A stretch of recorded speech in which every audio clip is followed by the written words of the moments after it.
第一，將困難改成挑戰。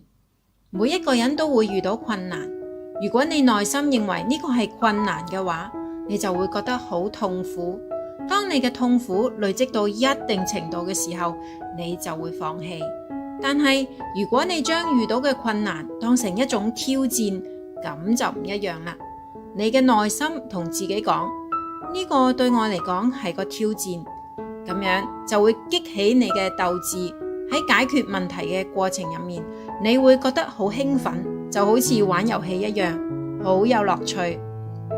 譬如你面臨負債或者失業，好多人喺呢種情況下都會覺得焦慮，甚至有放棄嘅諗法，內心嘅自我對話就會變得好消極。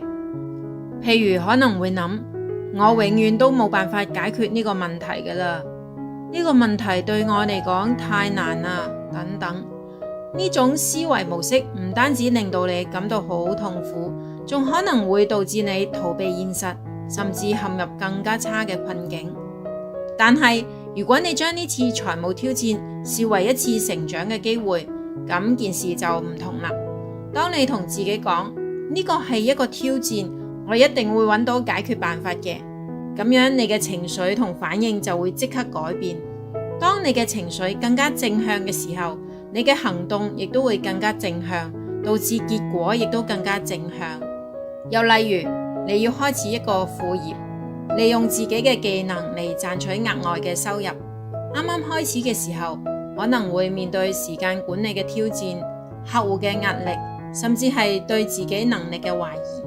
但係如果你將呢啲嘅困難視為挑戰，就會激起你嘅鬥志。喺解決問題嘅過程入面，你甚至可能會覺得好興奮。而每當你克服一個小挑戰嘅時候，你嘅成就感同埋滿足感就會增強，從而更加激發你繼續嘅去向前。